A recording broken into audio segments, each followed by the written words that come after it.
Hey Internet, it's me. Now, I just had a real horror experience. And I don't mean the movie I just watched. I mean my dog got skunked and I had to give her a bath. I don't know if you've ever tried to give a husky a bath. It's awful. But let's talk about the movie. It's awful. It was... Okay, let me try to be positive first.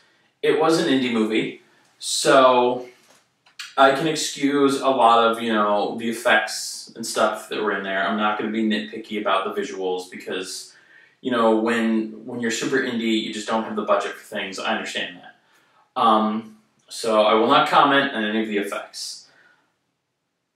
And you see the same extras a lot, and you'll notice in scenes where there are extras, they're angled in a way to where they want you to feel like there's a big crowd when really it's the same 8 people. But I can excuse that too. Because again, indie film, it was made with no budget, so I get it. The only extras you're going to get are the ones that you can't pay.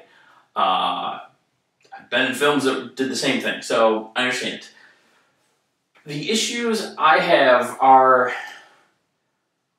Sometimes when people go into movies like this and they know they have no budget and they know that they're constrained with what they can do, they try to lean in, but they go a little too far, and they're like, well, let's purposely make it look cheap and campy so that people think our look of no budget, no effects, no anything was intentional. And it ends up just coming across as low effort and kind of stupid. And I feel like this, unfortunately, fell in that category. I didn't actually say the name of the movie, by the way. I know it's the title of this video, but it's Beaster Day. Here comes Peter Cottonhell. And let me just talk through some of the things that I noticed that weren't great. Right at the beginning, a big thing that stuck out to me at the wedding, aside from the extras, was... It was just, after the son gives his speech, first of all, I feel like the movie wants you to think the son is the dick in the situation, but when he says all the things in his speech, you're like, well, I mean, the father's kind of the dick. It sounds like he basically abandoned his wife and kid to go hook up with a 30-year younger girl. So he's a bad person and she's a gold digger. I'm with the son. But then after that, he just, storms out of the venue, and he's going to go hitchhiking down the road. And when he gets out to the road, he does this. He stands there at the side of the road with his thumb out. But that's it. I don't know if any of you have actually tried to hitchhike for a ride before. I have. The way you do it is to not stand still with your thumb in the air. What you do is you walk in the direction you actually want to go, and then when a car comes... then you put your thumb out. You don't just stand stationary with your thumb and no one around you. That's not... You're not going to manifest cars into existence. So that was a bit dumb. Not because of the visuals or any of that stuff, but just... That's not how you hitchhike. And having a budget or not having a budget does not affect how you shoot that scene. You can just know that, hey... that's dumb, no one would actually try to hitchhike like that because you're not going to accomplish anything, and then you can film it properly. And it's avoidable mistakes like that I notice and that stick out to me in movies. Another was later on when one lady was bouldering, and she puts her gear on, she puts her harness, and then she grabs a rope, and she goes to climb a boulder. The thing is, she doesn't cinch up the harness or tighten it in any way. She puts in a helmet, but then never actually buckles it, so it's just resting atop her head. And also, when you go bouldering, you don't generally use a rope because the boulder's 10, 15 feet tall. You don't need a rope for that. You'll probably do more damage dangling on the rope and smacking against the rock than you would just falling 10 feet. So that was weird. And then, toward the end of the film, when our heroine is, she wants to get guns to kill the big killer Easter Bunny.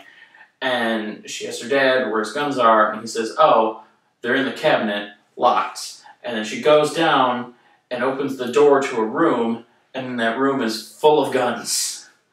That is not a cabinet, that is a room, and it was not locked. So, like, why the disconnect? The scenes were back to back. Like, just have him say the actual thing. Have him say, oh, I turned the spare room into an armory. Like, he doesn't have to say things that don't fit what you're filming. Like, you, as the writer and director, you control what they say and what you film. Like, you can make the match. I don't know why it doesn't. It's very dumb. And this movie just has a lot of little stuff like that. But it's not, like, all bad, I guess. I mean, still, overall, this is on the wrong side of camp for me. Like, this is a bad movie. But there were some things I liked, you know? They were a bit gratuitous with the nudity, but I feel like it was done tongue-in-cheek. Like, a lot of times, there was a girl who, you know, the Easter Bunny is chasing her, and it rips her top as she's running away. And then, like, you know, she stands confused, like, what direction should I go? What should I do? And as she's turning like this, her boobs are jiggling back and forth. And then the camera zooms into just them jiggling. And then she's, like, hopping in place. Like, clearly that's not the motion she would actually take. But I don't think they're doing it just to be gratuitous. I mean, they are trying to be gratuitous, but I don't think they're doing it just to perv on her boobs. I think they're doing it, ironically, to be funny. Like, this is clearly obnoxious. Similar to, if you've ever seen the movie Sex Drive, at one point, when the woman is running through the cornfields, and it just keeps cutting to, like, cutaway footage of just naked boobs being hit by cornstalk leaves as she's running through this cornfield, which, by the way, would hurt like hell. Props to that actress. That could not have been fun. But I feel like they're doing that kind of thing, where they're just going for the humor of the scene. They're not actually just trying to be gratuitous for the sake of perversion. So that was fine. That was, you know, there was a couple times where they do that, or they'd zoom in on like a girl's shirt and you could see nipples. I